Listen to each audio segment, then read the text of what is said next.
Thank you so much for that wonderful introduction. And most of all, thank you to the USGLC for everything that you do. We couldn't be more grateful. I felt like I had this wonderful opportunity to do, I think it was a freshman breakfast with former Secretary Madeleine Albright, and it was just wonderful to be in a room of kindred spirits and to really be talking about the place in the world that the United States must have, has had, must continue to have. As you heard, I actually have had global leadership in some form or another at the center of my being because I was born in India. I grew up in Indonesia, spent 12 years in Indonesia, went to an international school where we had kids from 43 countries around the world. So I actually grew up believing that the world was a very small place. And that countries were really came down to the cultures and the food and the accents and the homes of the kids that I went to school with. And I came to the United States when I was 16 years old by myself. My parents still live in India. They took all the money they had, it was about $5,000, and used it to send me here. And many people in my district have known me for the work I've done on immigrant rights, but long before that, I spent 10 years working on global health and development.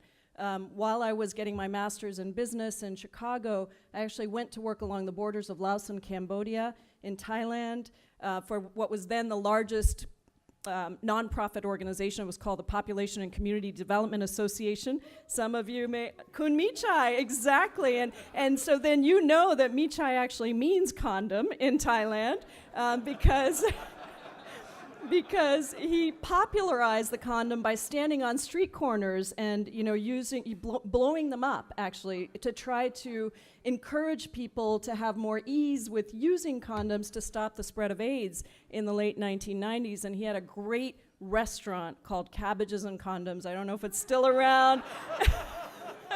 But there was a big bowl of condoms right in the middle of the table, and you got great food along with it. So that was sort of the beginning of my thinking, I can use my business skills for doing something in international development and global social justice. And so it took me a couple more years, but I ended up working for PATH, Program for Appropriate Technology in Health, based in Seattle, wonderful organization.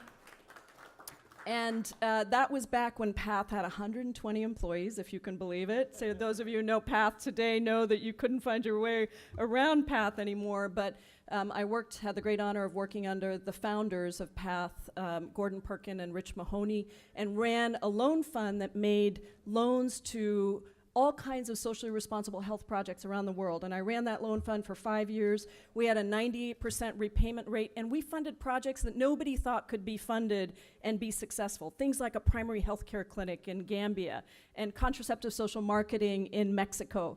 And it was an amazing experience, and that led me to then decide, much to my father's chagrin, because if you take all of your money and send your kid to the United States, this is not the path necessarily that you want them to go on. But I decided to go back, got a fellowship to go back to India and live in villages and small towns across India, because I really wanted to understand development, global health, and global development from the ground up. And so the Institute of Current World Affairs gave me this amazing fellowship, had the opportunity to do that, and then came back to the United States, spent the next 15 years working on immigration issues and migration issues. And really, if you think about immigration and migration and the 1.2 billion people across the world that are on the move, so much of that has to do with how well we do or don't do with global health and development, and diplomacy. And so that has been the area of my focus for a long time, and now coming to Congress and being able to work on those issues from right here has been an incredible privilege. I recently had the opportunity the honor really, to be invited with Leader Pelosi to go on a CODEL, a bipartisan trip to India and Nepal and Germany and Belgium. And it was incredible. It was a particular honor to go back to my birth country as a congresswoman and the first Indian American woman in the House of Representatives. And we had the honor to meet with His Holiness the Dalai Lama. The trip was really centered around Tibetan human rights. The leader, as you may know, has been a strong friend of the Dalai Lama for a long time and a strong supporter of human rights and the right for the Tibetan people to return to their homeland and to be able to practice their culture and religion. So we had wonderful opportunity there to be with the Dalai Lama, but we also had the opportunity to go to Nepal on the eve of this tremendous transformation that they're making to a democracy. And in fact, the Prime Minister said to us, if we weren't such a small country, you'd be paying a lot more attention to this transformation that we're making, and we actually get to have a lot more credit for the fact that we are making what is an incredibly difficult and sometimes has been a violent transition to democracy. But what a wonderful opportunity to be there. By the way, the speaker, if I might just say, the speaker is a woman, the president is a woman. The speaker actually was a Maoist rebel who delivered her baby on the battlefield, strapped the baby to her chest, and then led the men out of battle. This is the story to become the speaker. But that was incredible. And then, of course, in India, I had the opportunity to meet with Prime Minister Modi, with Foreign Secretary Jaishankar, who was the US ambassador before that, and then also with Arun Jaitley, who's the finance minister. And in our meeting with Prime Minister Modi, I asked him about a number of things. Thanked him, actually, for many of the things he's doing, asked him to make sure that we renew India's great commitment to religious freedom that has been a part of India's heritage. We've had all the major religions of the world really housed in India together. We want to make sure that is preserved. But I also had the opportunity to talk to him about climate change, and it was before the United States had pulled out of the Paris Accord. And I asked him what impact the United States pulling out of Paris would have on India's commitment to climate change. And I have to tell you, he was incredibly articulate in saying that he really believed that climate change is an existential threat, and that as an existential threat, it is not a transactional issue.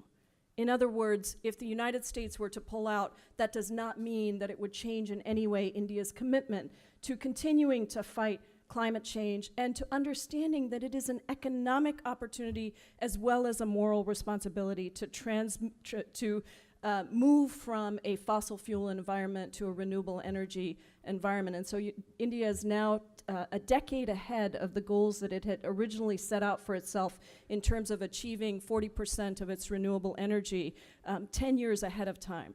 So that was really wonderful. Let me just say that everywhere we went, in Germany, we met with Angela Merkel's right-hand person. She was supposed to meet with us, and at the last minute had to go somewhere else. And in the EU, we met with the Tri-Mission in Nepal and in India. Everybody asked about the United States' role globally and what was happening, and would we fight for a continued emphasis on diplomacy and development. And I can tell you that we can invest as much as we want into defense, but 122 generals agree, Republicans agree, Democrats agree that we cannot be successful in the world, and we cannot have the United States continue to have the leadership, play the leadership role that we've played for so long if we do not invest in development and if we do not invest in diplomacy. We cannot cut our embassies around the world and expect to still be able to build the kinds of coalitions that are essential. We cannot cut funding to NIH and CDC without understanding that diseases like Ebola and Zika do not have boundaries. They don't have borders, and we have to invest. And we have to continue to understand that when we invest in a small project, which I have worked on USAID projects, I've been there, I've seen them on the ground, when we invest in some of those small projects, often that is the opening for some of the largest diplomacy that efforts to be successful. And so in many ways, it's a very small investment. And I always tell people who argue with me that we're spending too much on international aid, I say, I'll tell you what, I'll make you a deal. You tell me how much you think we spend on international development and international aid, and I will take half of that amount. Because everybody thinks it's 20%, and of course we know it's under 1%. So I figure if they say 10%, I'm winning. If they say 20%, I'm winning. But really, I want to thank you all so much. What an incredible coalition of people you have built and you have led. Thank you for the remarkable work that you do every day to build the connections in the world that make us remember that this planet is not a big planet. It is a small planet, and we are deeply interconnected.